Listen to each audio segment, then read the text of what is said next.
ਸਾਡਾ ਮੰਗ ਪੱਤਰ ਅਸੀਂ ਦੇਣ ਚੱਲੇ ਸੀ ਤੇ ਸਾਡੇ ਇਕੱਠੇ ਹੋਣ ਤੋਂ ਸਾਡਾ ਤੇ ਆ ਅੰਜਲੀ है ਤੇ ਆ ਗੁੜੀਆ ਇੱਕ ਮਨਾਣੇ ਤੋਂ ਆਈ है। ਸਾਰੀਆਂ खुद आप ਤੁਹਾਨੂੰ 2-2 ਮਿੰਟ ਆਪਣੀ ਗੱਲ ਦੱਸਣੀ ਆ, ਤੁਹਾਨੂੰ ਪਤਾ ਲੱਗ ਜਾਏ ਗੱਲ ਕੀ ਹੋਈ, ਕੀ ਤਕਲੀਫ ਹੋਈ ਇਹਨਾਂ ਨੂੰ। ਤੇ ਗੁੜੀਆ ਬਰਸਾ, ਇਹਨਾਂ ਨੂੰ ਜਿਹੜਾ 2 ਕੁੜੀਆਂ ਜਿਹੜੀਆਂ ਉਰੇ ਬੈਠੀਆਂ ਮੇਰੇ ਨਾਲ, ਇਹਨਾਂ ਨੂੰ ਫਿਲਮਾਂ ਦਾ ਝਾਂਸਾ ਦੇ ਕੇ ਮਹੀਨਾ 1.5 ਮਹੀਨਾ ਕੰਮ ਕਰਾ ਕੇ ਇਹਨਾਂ ਨੂੰ ਵੇਚਤਾ ਸੀ। ਇਹਨਾਂ ਨੂੰ ਇੱਕ ਤਾਂ ਮਾਂ ਬਾਪਾਂ ਨੇ ਛੜਾਈ 1.5 ਲੱਖ ਰੁਪਇਆ ਦੇ ਕੇ ਇਹਨੂੰ ਪੁਲਿਸ ਰਾਜਸਥਾਨ ਤੋਂ ਰਿਕਵਰ ਕਰਕੇ ਗਈ। ਨਾਬਾਲਗ ਬੱਚੀ ਨੂੰ ਇਹਨੂੰ ਮਾਰਿਆ ਗਿਆ, ਕੁੱਟਿਆ ਗਿਆ, 24 ਘੰਟੇ ਥਾਣੇ 'ਚ ਨਾਬਾਲਗ ਕੁੜੀ ਨੂੰ ਰੱਖਿਆ ਗਿਆ। ਤਾਂ ਇਹਦੀ ਗਲਤ ਸਟੇਟਮੈਂਟ ਕਰਾ ਕੇ ਤਾਂ ਇਹਦੀ ਸਹੇਲੀ ਅੰਜਲੀ ਦਾ ਨਾਮ ਕੇਸ 'ਚ ਮੈਂਸ਼ਨ ਕਰਾਇਆ ਗਿਆ, ਜਿਹਦੀ ਕੱਲ ਸਾਨੂੰ ਬਹੁਤ ਔਖੀ 4 ਦਿਨ ਲਾ ਕੇ ਜ਼ਮਾਨਤ ਕਰਾਣੀ ਪਈ, ਜਿਹਦੇ 15-20 ਹਜ਼ਾਰ ਰੁਪਇਆ ਕੁੜੀ ਨੇ ਵਿਆਜ ਤੇ ਲਿਆ। ਇਹਦੇ ਮਾਂ ਜਿਹੜੀ ਆ ਮਦਰ ਹੈਗੀ, ਉਹ ਕੋਠਿਆਂ 'ਚ ਹੋਟਲਾਂ 'ਚ ਪੋਚੇ ਲਾ ਕੇ ਸਫਾਈ ਕਰਕੇ ਕੰਮ ਕਰਦੀ ਹੈ। ਇਸ ਪੁਲਿਸ ਦਾ ਦੱਸੋ ਕਿਵੇਂ ਢਿੱਡ ਭਰੀਏ। ਤੇ ਦੂਜੀ ਜਿਹੜੀ ਆ ਦੋਨੇ ਕੁੜੀਆਂ ਨੂੰ ਵੇਚਿਆ ਗਿਆ ਸੀ, ਦੋਨੇ ਰਿਕਵਰ ਕਰੀਆਂ, ਨਾ ਇਹਦਾ ਪਵਾਤਾ ਤੇ ਦੋਸ਼ੀਆਂ ਤੋਂ ਮੋਟੇ ਪੈਸੇ ਸੁਰਿੰਦਰ ਸਿੰਘ ਹੌਲਦਾਰ ਸੁਰਿੰਦਰ ਸਿੰਘ ਦੇਖੋ ਇਨਵੈਸਟੀਗੇਸ਼ਨ ਕਰ ਰਿਹਾ। ਕੋਈ ਰਮੇਸ਼ ਕੌਰ ਨਾਂ ਦੀ ਲੇਡੀ ਹੈ ਜਿਹੜੀ ਕੁੱਟ ਰਹੀ ਹੈ ਬੱਚਿਆਂ ਨੂੰ, ਚੱਪਲਾਂ ਨਾਲ ਕੁੱਟ ਰਹੀ ਹੈ। SHO ਸਤਨਾਮ ਸਿੰਘ ਹੈ ਜਿਹੜਾ ਕਸਾਈ, ਪਹਿਲਾਂ ਉਹਨੇ ਇਹਨਾਂ ਨੂੰ ਕਟਾਇਆ ਥਾਣੇ 'ਚ, ਕਹਿੰਦਾ ਇਹਨਾਂ ਦਾ ਮਾਰੋ ਥੱਪੜ ਚਾ, ਤਾਂ ਇਹ ਵਾਰ-ਵਾਰ ਆਣਗੀਆਂ ਨਹੀਂ। ਪੁਲਿਸ ਦੀ ਪੀੜਤਾਂ ਤੋਂ 8 ਵਜੇ ਥਾਣੇ ਦੀ ਕਟਾਈ ਹੋ ਰਹੀ ਹੈ। ਆ ਤੁਹਾਡੇ ਸਾਹਮਣੇ 3 ਮੈਟਰ ਸਾਡੇ ਕੋਲ ਆ ਕੁੜੀਆਂ ਬੈਠੀਆਂ, ਆ ਤੀਜਾ ਚੌਥਾ ਮੈਟਰ ਸਾਡੇ ਕੋਲ ਬਰੌਂਗੀ ਦਾ ਕਤਲ ਕੇਸ ਦਾ, 5ਵਾਂ ਮੈਟਰ 5,70,000 ਰੁਪਏ ਨੂੰ ਗੇੜੇ ਕੱਢ ਰਿਹਾ ਵੀ ਮੇਰੇ ਠੱਗੀ ਮੱਚ ਗਈ ਜੀ, ਮੇਰੇ ਨਾਲ ਠੱਗੀ ਦਾ ਕਾਰਵਾਈ ਕਰੋ। ਠੱਗੀ ਦੀ ਕਾਰਵਾਈ ਨਹੀਂ ਹੁੰਦੀ। ਜਿਵੇਂ ਠੇਕੇ ਜਿਹੜੇ ਥਾਣੇ ਆ ਉਹ ਠੇਕਿਆਂ ਤੇ ਦੇ ਹੁੰਦੇ, ਠੇਕੇ ਤੇ ਥਾਣੇ ਦਿੱਤੇ ਹੋਏ, ਜਿਹੜਾ ਸ਼ਾਮ ਨੂੰ ਹਿਸਾਬ ਕਿਤਾਬ ਦੇਣਾ ਹੁੰਦਾ ਉਹ ਕੰਮਕਾਰ ਥਾਣੇ 'ਚ ਹੋਏਗਾ। 8 ਫੇਰ ਆ ਸੋਹਾਣੇ ਦੀ ਜੇ ਗੱਲ ਕਰੀਏ, ਸੋਹਾਣੇ ਵਾਲੇ ਹੁਣ ਆ ਜਾਣਗੇ, ਉਹਨਾਂ ਦਾ ਹਲੇ ਆਏ ਨਹੀਂ ਹੈ। ਤੇ ਗੱਲ ਅਸੀਂ ਕਰ ਲਈਏ 2 ਮਿੰਟ, ਮੈਂ ਕੁੜੀਆਂ ਨੂੰ ਟਾਈਮ ਦਵਾਂਗਾ, ਤੁਹਾਨੂੰ ਆਪਣੀ ਗੱਲ ਦੱਸਣਗੇ ਆਪ ਖੁਦ। 2 ਮਿੰਟ ਲੈ ਗੁੜੀਆ, ਤੁਸੀਂ 2 ਮਿੰਟ ਆਪਣੀ ਗੱਲ ਦੱਸੋ, ਉੱਚੀ ਬੋਲੋ, ਆਪਣਾ ਨਾਮ ਦੱਸੋ, ਸਾਡੇ ਨਾਲ ਹੋਇਆ ਕੀ। ਪੁਲਿਸ ਲੈ ਕੇ ਆਈ ਸੀ ਤੇ ਇਹਨੂੰ ਅੰਜਲੀ ਨੂੰ ਕੁੱਟਿਆ ਮਾਰਿਆ ਸੀ, ਇਹਦੀ ਮੰਮਾ ਨੂੰ ਮਾਰਿਆ ਸੀਗਾ। ਤੇ ਇਹ ਮੀਡੀਆ ਦੇ ਸਾਹਮਣੇ ਜਾ ਕੇ ਮਤਲਬ ਇਹਦੇ ਪੁਲਿਸ ਵਾਲਿਆਂ ਦੇ ਖਿਲਾਫ ਬੋਲ ਰਹੀ ਸੀ, ਤਾਂ ਪੁਲਿਸ ਵਾਲਿਆਂ ਨੇ ਇਹਦੇ ਉੱਤੇ ਕੰਪਲੇਂਟ ਲਿਖਾਉਣ ਦੇ ਲਈ ਮੈਨੂੰ ਮਾਰਿਆ ਕੁੱਟਿਆ ਸੀ, ਜ਼ਬਰਦਸਤੀ ਇਹਦੇ ਉੱਤੇ ਕੰਪਲੇਂਟ ਲਿਖਾਈ ਸੀ ਕਿ ਸਾਰਾ ਕਸੂਰ ਇਹਦਾ ਹੈਗਾ। ਬਲਕਿ ਮੈਨੂੰ ਵੇਚਿਆ ਮਨਦੀਪ ਨਾਮ ਦੀ ਕੁੜੀ ਨੇ ਸੀਗਾ, ਅੰਜਲੀ ਦਾ ਕੋਈ ਕਸੂਰ ਨਹੀਂ ਹੈਗਾ ਸੀ, ਫਿਰ ਵੀ ਅੰਜਲੀ ਦਾ ਨਾਂ ਲਵਾਇਆ ਇਹਨਾਂ ਨੇ, ਪੁਲਿਸ ਵਾਲਿਆਂ ਨੇ।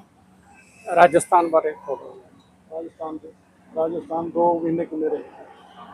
ਰਾਜਸਥਾਨ 'ਚ ਮੈਂ ਦੱਸਦਾ ਸੀਗਾ ਕਿ ਮਤਲਬ ਮੈਂ ਭੱਜ ਗਈ ਸੀ ਘਰ ਤੋਂ, ਮੈਂ ਬੜੀ ਮੁਸ਼ਕਿਲਾਂ 'ਚ ਆਪਣੇ ਦਿਨ ਕੱਟੇ ਉੱਥੇ ਮੈਨੂੰ ਮਾਰਦੇ ਸੀਗੇ। ਜਿਹੜਾ ਉਹ ਬੰਦਾ ਸੀ ਪ੍ਰਮੋਦ ਨਾਂ ਦਾ, ਉਹ ਤੇ ਉਹਦਾ ਛੋਟਾ ਜਿਹੜਾ ਭਾਈ ਸੀ, ਉਹ ਦੋਨੇ ਮੈਨੂੰ ਕੁੱਟਦੇ ਮਾਰਦੇ ਸੀਗੇ।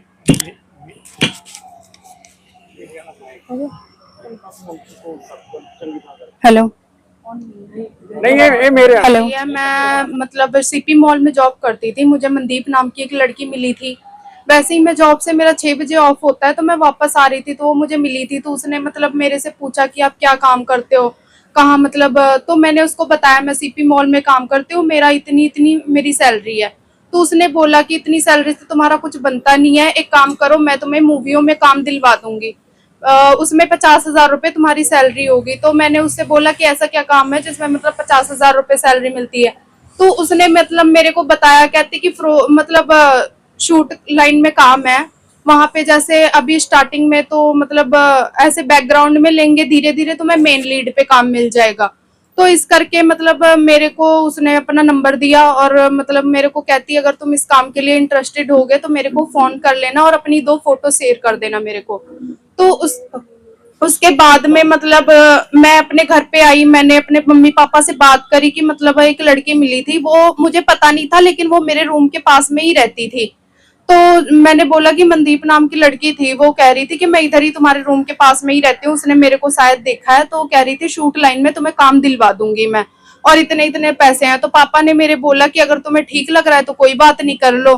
तो उसके बाद मतलब जो मनदीप ने नंबर दिया था, मैंने उस पर अपनी 2-3 फोटो भेजी और मतलब उसने मेरा शूट डन करवा दिया। पहली मूवी में करवाया था यार जिगरी कसूती डिग्री मूवी में। फिर 5 बजे मतलब उसका मेरे को फोन आया, उसने मतलब मेरे को गाड़ी लेने आई थी, तो मैं गई शूट पे। CU कॉलेज हमें ले जाया गया था, वहां पे मतलब हमें सारा कुछ ठीक लगा, मतलब ज्यादा काम भी नहीं था, जब टेक टुक लगते थे तो बैकग्राउंड में लिया था हमें, तो मतलब उसके बाद में खाना पीना वगैरह भी मिलता था। तो 1-2 दिन मैं गई शूट लाइन में, मेरे को काम अच्छा लगा, इस करके मैं रोज जाने लगी। कम से कम 1-1.5 महीने मैंने शूट लाइन में काम किया उसके बाद ऐसे ही एक दिन मतलब मनदीप आई मेरे रूम पे, कहती कि फिरोजपुर शूट है, जाना है। तो मैंने कहा हाँ कोई बात नहीं, चल लेंगे, जब शूट लाइन में ही काम कर रहे हैं तो कहती कोई नहीं, सुबह तैयार हो जाना 9 बजे। तो उसके बाद मतलब हम तैयार होके उसके साथ फिरोजपुर चले गए। फिरोजपुर जाने के बाद वहां 6-7 दिन मतलब 6-7 दिन हमें अच्छे से रखा, खाना पीना वगैरह दिया, और भी वहां पे लड़कियां थी, ठीक है, सारा कुछ मतलब क्लियर चल रहा था। मुझे ऐसा लगा ही नहीं कि मतलब ये लड़की मेरे साथ ऐसे कर देगी। फिर 5-6 दिन बीत गए, उसके बाद में उसने मेरे को बोला कि एक मैरिज सीन शूट करना है, तू कर लेगी? तो मैंने कहा हाँ मैं कर लूंगी। तो उसके बाद में वो मतलब मेरे को मतलब ब्राइडल ड्रेस डलवाई, चूड़ा डलवाया, सारा कुछ करके मेरे को लेकर गए। मतलब वहां पे फिरोजपुर में दिल्ली गेट था, वहां पे गुरुद्वारा है, कोई गुरुद्वारे का मुझे नाम तो नहीं पता है, वहां लेकर गए। वहां पे 5-6 बंदे पहले से मौजूद थे, ठीक है। तो उसके बाद में उसमें से एक लड़के को बुलाया जिसका नाम प्रिंस था। तो बोला कि इस लड़के के साथ तुम्हारा मैरिज सीन शूट करना है। मैं क्या कोई बात नहीं, कर लूंगी। उसके बाद एक तरफ मुझे बिठाया, एक तरफ लड़के को बिठाया। एक तो मतलब मुझे इतना पता है कि जब रियल शादी करवाते हैं लड़की की तो उसके डॉक्यूमेंट्स मांगते हैं, उसके मम्मी पापा पेरेंट्स से सबसे बात करते हैं। वहां पे ऐसा कुछ भी नहीं था, एक कैमरा लगा हुआ था। मैंने पूछा भी कि कैमरा तो यहाँ पे एक ही है, तो कहते ज्यादा सीन नहीं करना, अभी हमारा काम मतलब ज्यादा नहीं चल रहा है, थोड़ा मतलब ऐसे चल रहा है, तो इस करके अभी हम छोटे छोटे सीन ले रहे हैं, जो मूवियों में मैरिज सीन है वो हम करके देते हैं। मैं क्या ठीक है। उसके बाद में अनंतकाल में मेरे फेरे वगैरह करवा के सारा कुछ प्रसाद दे के हमें बोला आशीर्वाद लो, जैसे शूट के अकॉर्डिंग हमने सारा कुछ कर लिया। उसके बाद हम गुरुद्वारे के बाहर आए, और क्या कहते हैं वहां पे जो मतलब हैप्पी अल्फा जो भी जसवीर कौर थे, उसमें से मतलब जो हैप्पी की मम्मी थी जसवीर कौर, उसने मेरे को बोला कि मैंने उसको बोला कि मेरी पेमेंट दे दो, अब तो शूट कंप्लीट हो गया। तो उसने बोला कि अभी शूट कंप्लीट नहीं हुआ, अभी गृह प्रवेश की रस्म करनी है, इनके साथ जाना पड़ेगा। एक लेडीज थी, उन्होंने जिम्मेवारी ली कि कोई नहीं, आपकी लड़की सेफ है, हम इसको कल छुड़वा देंगे या फिर आप लोग ले जाना। मैं क्या, मेरे को कहते कि तुम चले जाओ इनके साथ। मैं क्या अकेले मैं कैसे चली जाऊं, इतनी दूर मैं जानती तो हूं नहीं उनको, आप में से कोई मेरे साथ चल लो। तो उन्होंने कहा कि अभी मतलब और भी लड़कियां हैं, उनका शूट करवाना है ऐसे ऐसे करके, तो अभी हम नहीं जा सकते, अभी हम बिजी हैं, कल हम तुम्हें लेने पक्का आ जाएंगे। जिस लेडीज ने जिम्मेवारी ली थी उसके साथ मैं चली गई, अपना हंसते खेलते गई आराम से। 7 बजे के समथिंग उधर पहुंच गए। वहां पे जाके मतलब हमारा गृह प्रवेश वगैरह करवा दिया। फिर जाके मैं जब खाना खा के सोने लगी 10 बजे के समथिंग, तो लड़का मतलब मेरे पास आके अश्लील सी हरकतें कर रहा था। तो मतलब उसने मेरे को बताया कि मैं तुम्हें 1.5 लाख में खरीद के लेकर आया हूँ, ऐसे ऐसे करके। तो मैंने उससे बोला मेरे से बकवास करने की लोड़ नहीं है, ऐसे ऐसे करके। मैं क्या, मनदीप से मेरी बात करवा, जिस लड़की ने मेरे को भेजा यहाँ पे। मैंने मनदीप को, मेरा फोन तो उन लोगों ने खो लिया था, मेरे को मारपीट भी रहे थे। तो उसके बाद में उसने अपने ही फोन से फोन लगा के दिया, और मतलब मैंने बोला हेलो मनदीप दी, ये मेरे से बदतमीजी कर रहा है ऐसे ऐसे करके। तो उसने मेरे को पहचानने से ही इनकार कर दिया, कहती मैं तुझे जानती नहीं, मेरे को फोन मत करना, नंबर ब्लॉक लिस्ट में डाल के चली गई। तो उसके बाद मतलब मेरे को ऐसे लगा कि अब तो मैं फंस चुकी हूँ, अब तो मैं पता नहीं मेरे साथ क्या करेंगे। लोग धमकियां भी दे रहे थे, कहते रात में काट के फेंक देंगे, ऐसे ऐसे करके। पूरी रात मेरे को बंद करके रखा, दरवाजे में पूरी रात बंद कर रखा। फिर उनके यहाँ एक मतलब जो उसके चाचा थे वो पुलिस में थे, तो वो मेरे पास आए, उन्होंने मेरे से सारी मतलब कहानी पूछी। तो मैंने उनको सारा बताया, और जो मेरे पास जहाँ मैं सीपी मॉल में जॉब करती थी, सारी मेरे पे फोटो थी, वीडियो थी, और जहाँ मैं पहले शूट लाइन में काम कर चुकी थी सब मेरे पास फोटो वीडियो बनी हुई थी, क्योंकि मैं जहाँ भी जाती थी थोड़ी थोड़ी वीडियो बना लेती थी। तो थोड़ा बहुत उनको मेरे पे यकीन आया सारा कुछ देख के। तो उन्होंने मेरे पापा से बात करवाई, फिर मैंने अपने पापा को सारा कुछ बताया।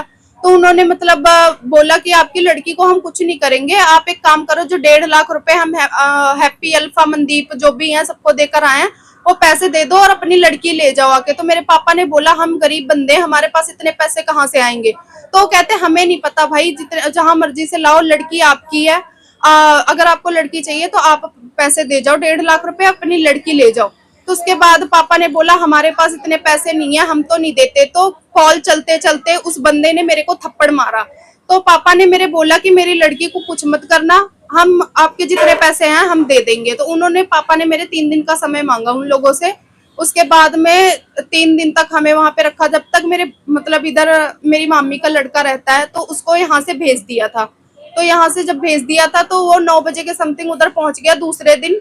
तो जब वो पहुंच गया, हमें तो मना कर दिया कि इधर पुलिस मत लेके आना, हमारे मतलब चाचा की नौकरी खतरे में चली जाएगी, ये हो जाएगा वो हो जाएगा। जब वहां मेरा भाई पहुंचा, आधे घंटे तक सारा कुछ ठीक था। उसके बाद में उन लोगों ने खुद पुलिस बुला ली। पुलिस बुला के हमें थाने ले गए, वहां पे मारपीट करी। जो मेरी मामी का लड़का था, जो और भी 2 लड़के उसके साथ गए थे, उनको भी मारा पीटा, पूरी रात मारते रहे। मेरे को भी 2-3 थप्पड़ मारे और उसके बाद में पूरी रात बाहर बिठाए रखा हमें। और 3 दिन तक हमें थाने में बिठाए रखा। जब मेरे पापा ने उधर से ऑनलाइन खेत गिरवी रख के, मम्मी की ज्वेलरी गिरवी रख के पैसे डाले 1.5 लाख रुपए, तब उन्होंने मतलब हमें थोड़ा मारना पीटना कम किया। और उसके बाद भी मेरे को भेजने के लिए तैयार नहीं, कहते कि तुम लोग जाओ। जो मतलब मेरी मामी का लड़का गया था और जो और लड़के गए थे, कहते तुम लोग जाओ यहाँ से, लड़की को हम नहीं भेजते। तो मतलब मैंने बोला कि चलो मेरे से गलती हो गई है, मैं आगे से पैसों के लालच में आके मैं शूट लाइन में नहीं आऊंगी, मेरे से गलती हो गई, मेरे को मतलब छोड़ दो। तो उन लोगों ने मतलब मेरे को बोला कि तुम यहीं पे बर्तन धो, यहीं खाना बनाओ, यहीं पे रहोगी मतलब। तो वो लोग मेरे को आने नहीं दे रहे थे। फिर मैंने उनके हाथ पैर जोड़े। फिर आते आते टाइम तक उन बंदों ने मतलब जो मतलब मेरी मामी के लड़के की जेब में पैसे थे सारे निकाल लिए, किराए तक के पैसे नहीं बचे थे, और आते टाइम तक थप्पड़ मारे थे। उसके बाद हम आ गए यहाँ पे। तब मतलब मुझे पता चला कि जो मतलब लड़की मेरे साथ गई थी, वर्षा नाम था, वो भी यहाँ नहीं थी, उसकी मम्मी भी मेरे पास ही बैठी थी। तो जाके रात में इसका फोन आ गया मेरे को, तो इसने मेरे को लोकेशन वगैरह भेज दी और बताया कि क्या कहते हैं, मैं मतलब फंसी हुई हूँ ऐसे ऐसे करके। मतलब रो रो के कह रही, मेरे को रोटी भी नहीं देते हैं खाने को, ऐसे मेरे साथ जबरदस्ती करते वगैरह वगैरह, काफी बातें बताई। तो उसके दूसरे दिन हम 8 फेस थाने में पुलिस में कंप्लेन करने गए। एक दिन तो हमें ऐसे ही बिठाए रखा। जब दूसरे दिन गए तो उसके बाद में मतलब मेरे को एसएचओ वहां बैठा था, सतनाम नाम था उसका, उसको मतलब उसके साथ मैं गई बात करने के लिए, तो वो किसी और के साथ बात कर रहे थे। तो उसके बाद में उन्होंने मतलब बोल दिया, एक लेडी कांस्टेबल थी, उससे मतलब इशारे में उन्होंने कुछ बोला, तो वो मेरे को रूम के अंदर लेकर गई और वहां पे ले जाके मेरे को इतने थप्पड़ मारे उसने, पूरा मतलब मारती रही। मम्मी को पता चला कि वो मेरे को अंदर ले जाके मार रही है। तो उसके बाद में मतलब मेरी मम्मी अंदर गई तो मेरी मम्मी को भी मारा। तो उसके बाद में क्या कहते हैं, जब मेरी मम्मी को भी मारा तो मम्मी तो मेरी बाहर आ गई थी। तो उसके बाद में मेरे को मार के कंप्लेन लिखवा ली। उसके बाद हमें बोला आज के बाद थाने में दिख मत जाना, ऐसे ऐसे करके। ਹੁਣ ਤੋਂ ਸਾਡਾ ਹੁਣ ਡਿਪਟੀ ਸਾਹਿਬ ਇੱਥੇ ਆ ਕੇ ਮੰਗ ਪੱਤਰ ਲੈ ਕੇ ਗਏ ਮੋਰਚੇ ਤੋਂ।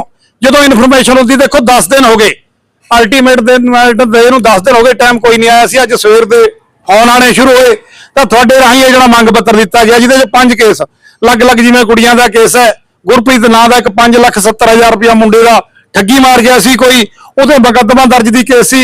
ਇੱਕ ਬਲੌਂਗੀ ਬਾਰਡਰ ਕੇਸ ਹੈ ਜਿਹਨੂੰ ਅਸਲ ਦੋਸ਼ੀ ਨੂੰ ਨਹੀਂ ਫੜਦੇ। ਇਹ 5 ਕੇਸਾਂ ਦੇ ਅਸੀਂ ਜਿਹੜਾ ਮੰਗ ਪੱਤਰ ਹੈ ਉਹ ਡਿਪਟੀ ਸਾਹਿਬ ਲੈ ਗਏ, ਰਾਜਪਾਲ ਗਵਰਨਰ ਸਾਹਿਬ ਦੇ ਨਾਂ ਤੇ, ਡੀਜੀਪੀ ਪੰਜਾਬ ਤੇ ਮੁੱਖ ਮੰਤਰੀ ਦੇ ਨਾਂ ਤੇ।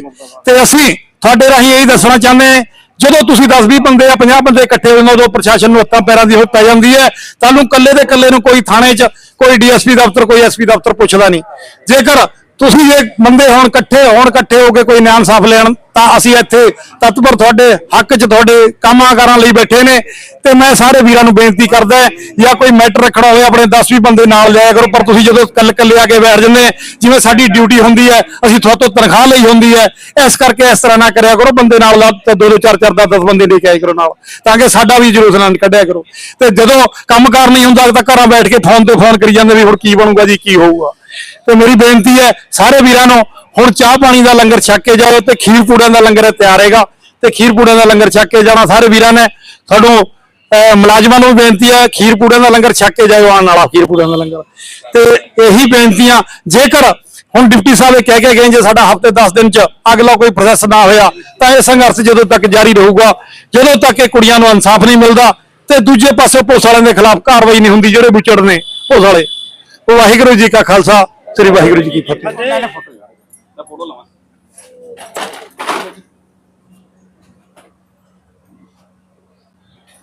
ਦੇਖੋ ਸਾਹਮਣੇ ਦੇਖੋ, ਅੱਜ ਇਹਨਾਂ ਨੇ ਮੰਗ ਪੱਤਰ ਦਿੱਤਾ ਹੈ। ਹਾਲਾਂਕਿ ਪਿਛਲੇ ਲੰਬੇ ਅਰਸੇ ਤੋਂ ਆਵਾਜ਼ ਵੀ ਚੱਕ ਰਹੇ ਨੇ। ਇਹਨਾਂ ਦਾ ਕਹਿਣਾ ਹੈ ਕਿ ਕੁੜੀਆਂ ਨੂੰ ਜਿਹੜਾ ਹੈ ਵੇਚਿਆ ਜਾਂਦਾ ਸੀਗਾ। ਕੀ ਪੂਰਾ ਮਾਮਲਾ?